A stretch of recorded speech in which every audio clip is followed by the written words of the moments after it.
Hi, friends. Welcome to the Genuinely Curious podcast. I'm your host, Shantiana Keys, and I'm back. Um, Probably a little past our agreed upon time, okay, our scheduled time. And I'm gonna do better about that, okay? We're gonna be more consistent. But I will say the job that pays the bills has ramped up, okay? So all of you working your 9 to 5, I feel you, okay? But let's talk about the last couple of weeks. I told you we would recap the rest of the Olympics. We did the first week during the last podcast, and things got even better.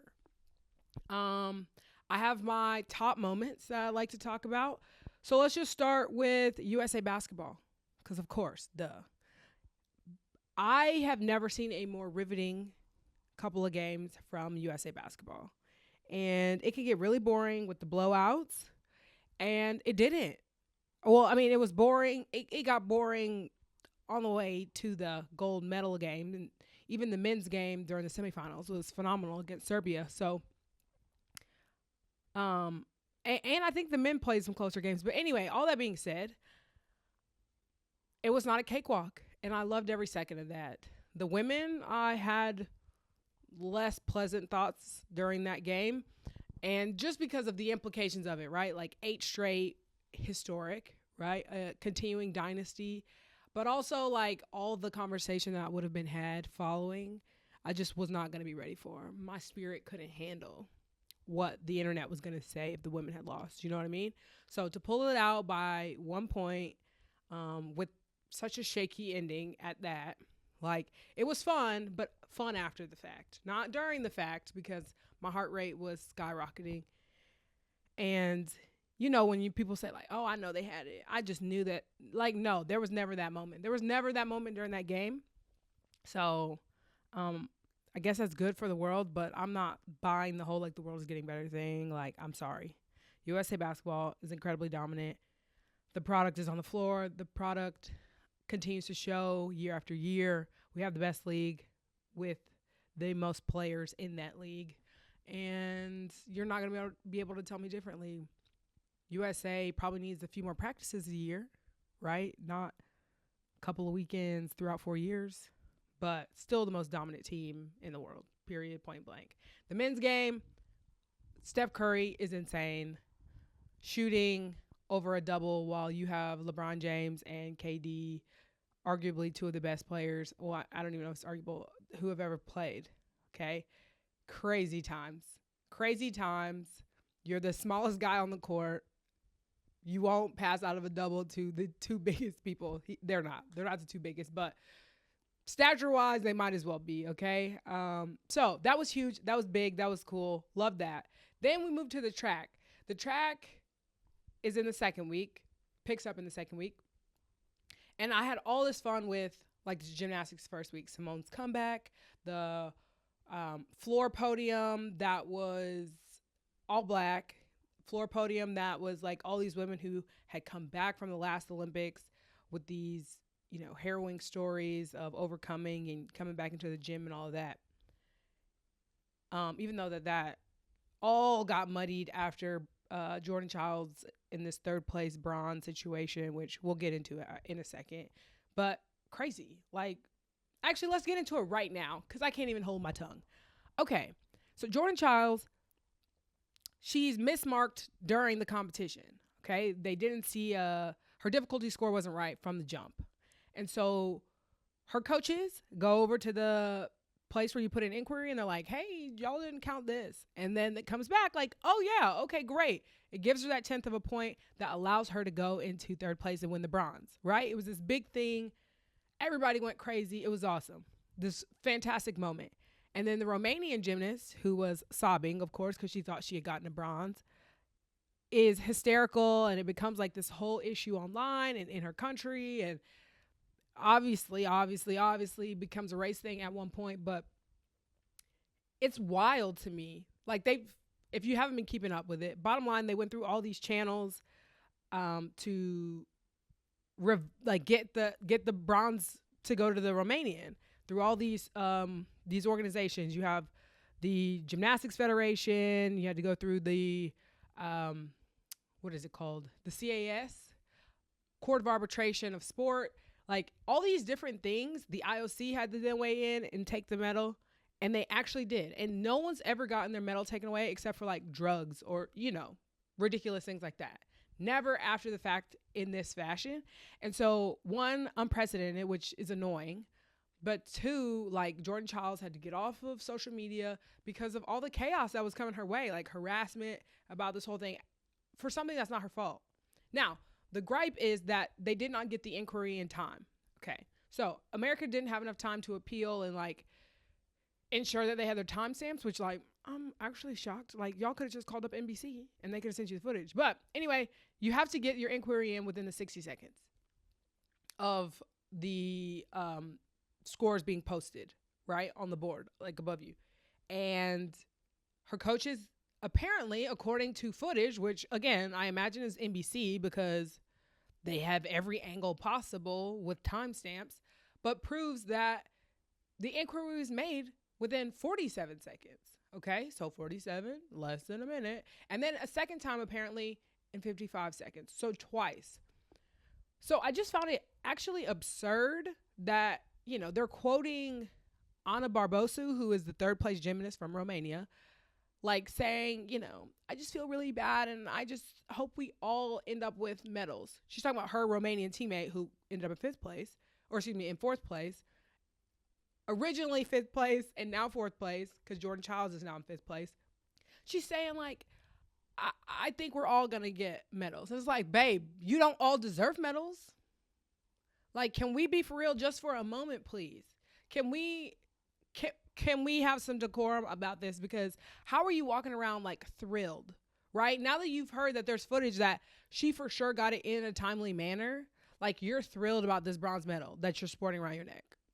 Girl. And of course they didn't give her, we've been having this conversation like, what bronze medal is she going to get? Of course they can't give her a Child's medal. Is Child's going to have to send hers back? And it's like, yeah, they would have to come get that. You're going to have to show up because no way. Absolutely no way. Especially if I know that legally I did everything by the book. No, absolutely not. Go get it from the bottom of the ocean like the Titanic. Like, I'm so sorry. It's just not happening. But so that situation, still blown about that. But what a beautiful moment for the floor when Simone and Jordan Childs did the bow down thing to Rebecca Andrade. And I just love that moment. Like, to me, that speaks to what gymnastics appears to be now. And I know before, like in Stick It at the end of the movie and they all are like cheering for each other or whatever, it really feels like that is what elite gymnastics is now. Which they say is like the college environment. But yeah, very cool. Feels a lot more like relaxed than it had, 10 years ago or 12 years ago. So back to my favorite moments. So we're on the track. We got Masai Russell, who had this horrible, like, she has this interview with Real Talk with T, and it's from the World Championships from last year. And she's just so sad because things didn't go out how she wanted them to go. Obviously she didn't win. And she has this thing where she's basically saying like, I don't know what is next for me. I don't know where this good thing is coming from, but I know this is leading me to that thing. And like, she became Olympic champion. Like, life is crazy. And it was just such a beautiful moment. And I really hope she blows up because she does content creation and YouTube and stuff. And so, she deserves. And she ended up on my Black Girl Baddies at the Olympics, and she deserved that too. Moving on the track, Sydney McLaughlin, Lavroni. I don't know why that's so hard for me to say. She's the GOAT, 400 hurdles, like so dominant. I mean, there was daylight in between her and second place. And third were her arch nemesis, her rival. You can't even call it an arch nemesis really because Sydney like owns it, but I can't remember her name. She's Dutch from the Netherlands. I don't know. But the young like phenom who helped her 4x4 team to a win. And then I think her last Cockrell, Anna Cockrell. She's bad girl, baddie at the Olympics, but she wins. She got disqualified in the last Olympics. So what a comeback story for her. That was beautiful. Basically all the relays. I mean, Carrie Richardson looking over at her at second place, like, girl, you thought, which that will go down in history as one of the greatest photos of this particular Olympics in Paris. But yeah, I thought the Paris Olympics were phenomenal. I in recent memory as an adult cannot remember anything better. I know everybody talked about Beijing and the opening ceremony, and I remember those, but it was all in one place. So for me, the movement of the opening ceremonies in Paris was like what sold me on all of it. Also, Snoop Dogg, wow. Snoop Dogg really carried the Olympics. Like NBC cut that man a real check, okay? Because he really carried. His back must be hurting. He had segments with Michael Phelps, Martha Stewart. He was at equestrian. Like, what? When did you think you would see Snoop Dogg at equestrian? He also was part of the like handoff to LA, which we've got our work cut out for us. And I say we as because it's all of us, America. But Beyonce better be there. I'm not kidding. Taylor Swift, because you know that's gonna be a thing. Like it has to. We really got to bring it. But that handoff was not it wasn't the energy I wanted. The Tom Cruise part, that was cool. That was cool. That was fine. Expected Hollywood magic. But Snoop Dogg and Dre, it was like, oh, okay. I mean, I get it. But I didn't, like, it just seemed like a very low quality production. Like, it gave, do you remember MTV, like, when they used to have those countdowns or, like, they would have these, like, on location countdowns for, like, TRL? It felt like that, but smaller and cheaper somehow. It's just like we threw up LA 2028. Like we didn't want to give away all our good ideas in the first, like our first go at it and the handoff, but I don't think that was the right approach. Like we needed a little more pizzazz and then go bigger in 4 years, you know? And I don't think we did that. So LA, get it together. Steven Spielberg, get on it. Call Beyonce, call Taylor Swift, call anything that represents LA. I don't know. All the things. Y'all know what they are. But it'll be interesting. LA 2028, which I will be there, is going to be interesting. But all I know is we better bring the glitz, the glam, the drama, the celebrity. Because, like, if not, like, what is LA good for? Moving on. Oh, Billie Eilish was there. Okay? Like, and that's a great option. She grew up in LA, born and raised. LA artist. Thought it was great. Again, the set was not great, but I mean, the woman can sing, so it is what it is. The WNBA is back. Gosh, we're talking a lot of basketball, but what's new? WNBA is back. Things look a little slow. I think the team that benefited the most from the break, the Olympic break, is the Indiana Fever. You could tell that they've been in the gym, getting after it, connecting, getting their rest, and I think they're going to benefit the most through the second half of the season. Everybody else is tired because a lot of people were at the Olympics. And if they weren't, then they had teammates at the Olympics and maybe like just were not getting the reps that like an Indiana Fever is doing, right? Like they're young, they're acclimating to the league and they're getting some wins in right now. I don't know if that will be sustained, but from confidence alone, I feel like it will. Like you don't want a team like that to get hot because, they'll sneak a few games in there. Now, into our pop culture and mostly TV right now.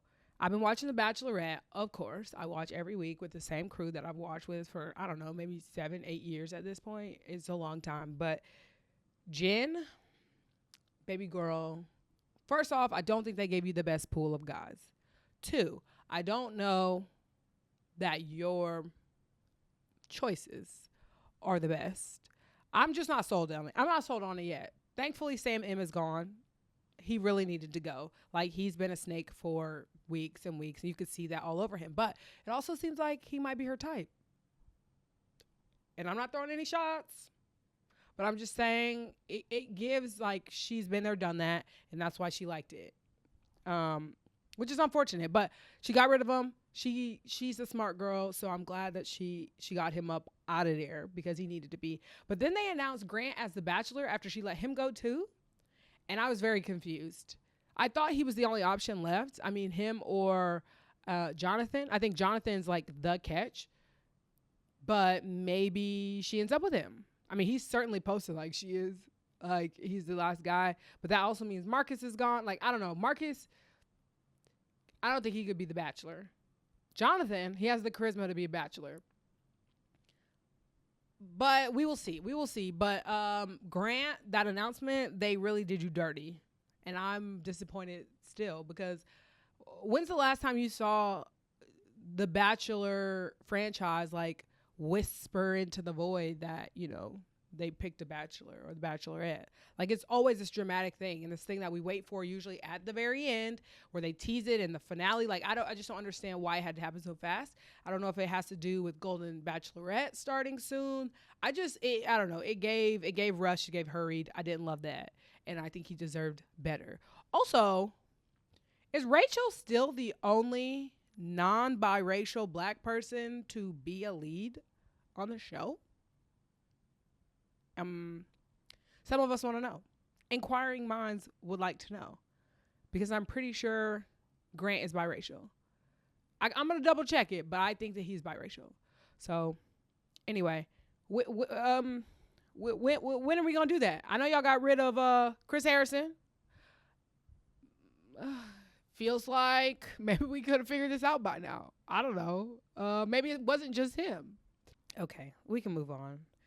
But Grant, like, I really hope he finds love. Like, he would be someone I would apply for. You know what I mean? I think he's young. Well, he might be like 30. So yeah. Anyway, I'm not sure where all of that came from, but I think he'll be a good Bachelor. Like, he was so emotionally intelligent. It seemed, right? From, as a viewer, emotionally intelligent. He has lived a little life. He's also a basketball player, which, like, girl, just say you got a type. Like, yeah, I do. He's tall. He's a basketball player, and he immediately was like, okay, yeah, I see him. Noticed him in a room full of people. But yeah, no, I think his season will be great, as long as, you know, they get some sisters in the room. Please, we just need a few in the room. Like, is the diversity in the room with us? Usually it's not. Okay, moving on to this Blake Lively drama. It ends with us. And I'm only going to speak very briefly about it. I talk on this podcast kind of recklessly because it's my podcast. I don't always put the stuff that I'm going to talk about on here. I don't always talk about on my channel because, like, only so many people listen to this podcast. And, like, if y'all find this in, you know, in 2 years, you know, if I'm, you know, when my platform is bigger, that will be okay. I will be okay having said this because I'll probably have been right, you know, in 2 years. But I've never, like, not liked Blake Lively. I've never really felt any way about Blake Lively. I, like, thought, oh, her captions are funny. She seems like a quirky girl, whatever. But when this all started to come out about It Ends With Us and how she was promoting it and how it has, you know, domestic violence in it, and her tone, she was not striking the right tone in her media, I can immediately see that. I can go, maybe not in the best taste, right? Like, maybe not. Like, even if it's borderline, right? And then you get into, like, there were no trigger warnings and that kind of stuff. I can see why people are frustrated, right? I'm not into the Colleen Hoover books. My sister is. So I don't know anything about that world, but I don't always hear the best things about her either. But I also know Blake Lively has been in the press a little more often, and it was attached to Taylor Swift for a little while. And, like, that always gives me pause. And that's no shade to Taylor. But, you know, like, her husband was popping up. Then it was Hugh Jackman. And I was like, why are they there? Like, what's going on? Anyway, I guess all promo leading up to this thing. But just, I don't know. Anytime I've got to pick, you know, sides between a man and a white woman in the media and, like, a celebrity, like, I'm very slow to do that, because either have the potential to make you look stupid. And I'm not just, until I know what is even going on, I just, like, don't even want to talk about very much. But from the outside, again, a lot of people are, like, dogpiling on Blake right now. and siding with Justin, which is crazy because the tone before was like, oh, Blake and Colleen have unfollowed him. Like, he must have done something wrong. He was awful on set and all this other stuff. Like, that was the tone. And then something happened. And that's why the internet is like such a crazy place. Like, it turned on a dime. And it's hard to even like pinpoint how long it took. Like, it felt like it took a day and a half. No lie.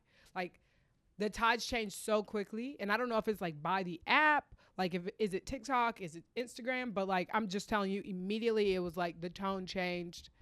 And I don't know what that thing was. I don't know if the like smart people got involved and they were like, yeah, like these books that this author wrote, like we're not even on board with. So I don't even trust her in the side that she took. Like, I don't even know how that all happened. Crazy, crazy, crazy.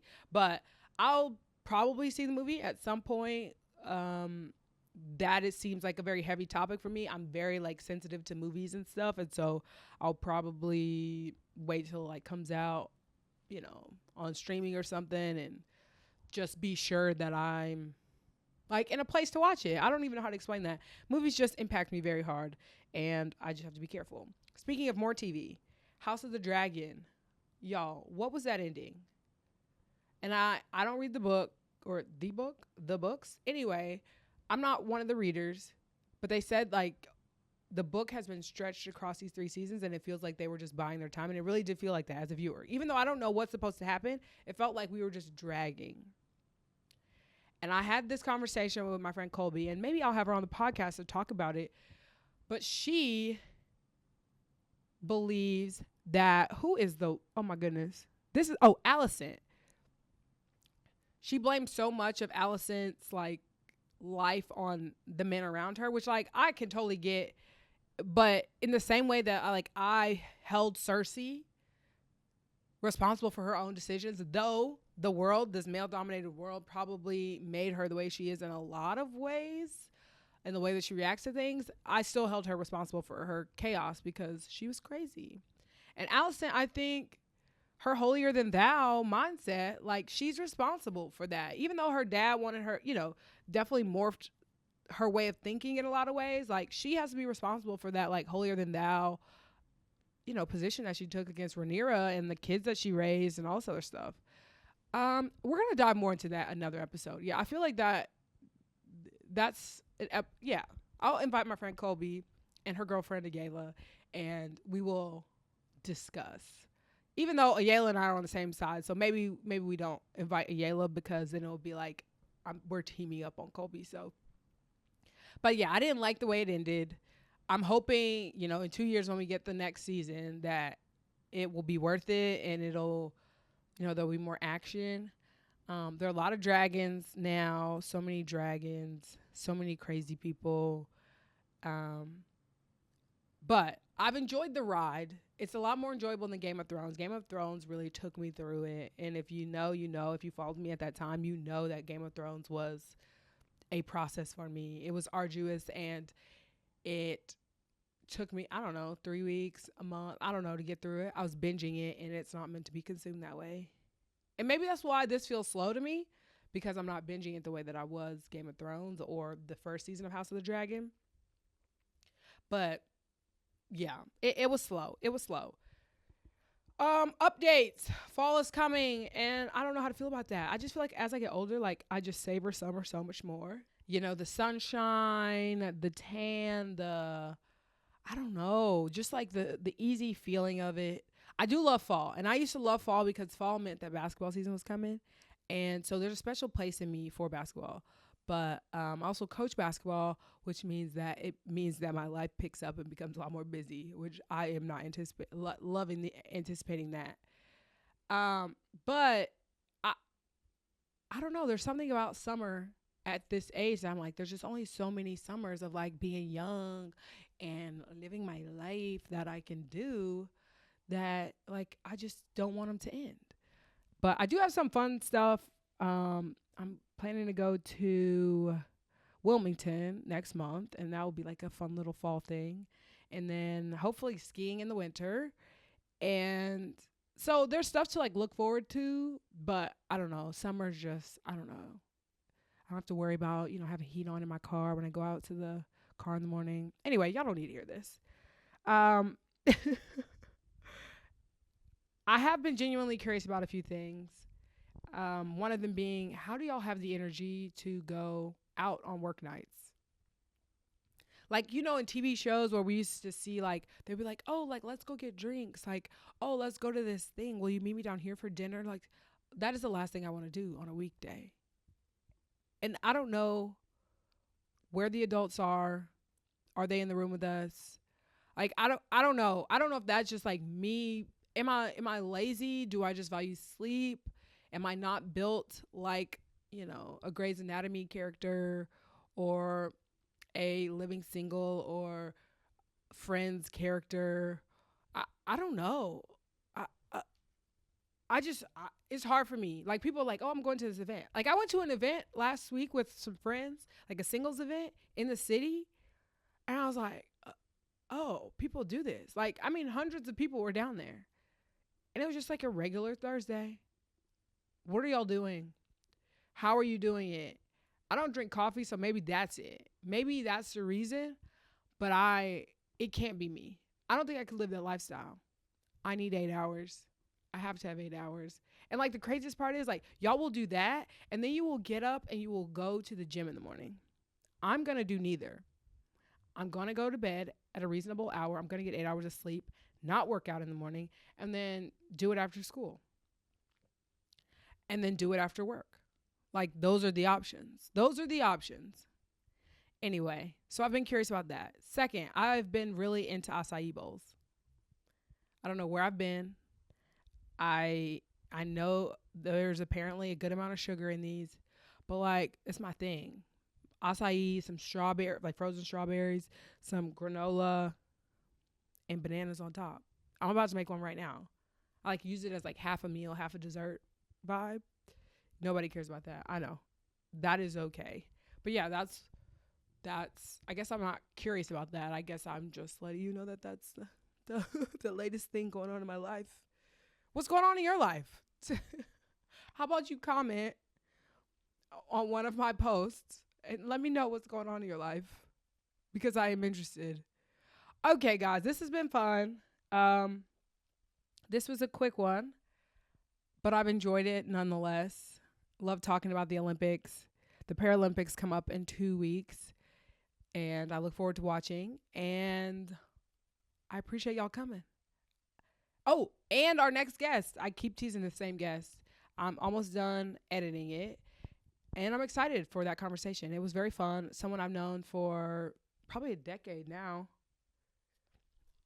A decade. Heavens, no. Maybe on and off, like distant pen pals for 20 years probably. And that's crazy.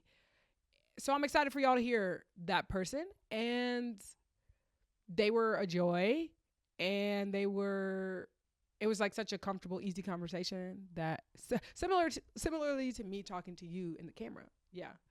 But yeah, come back next week. Next week. It will really be next week for real, because we've got to get on a schedule because we like being here. Okay.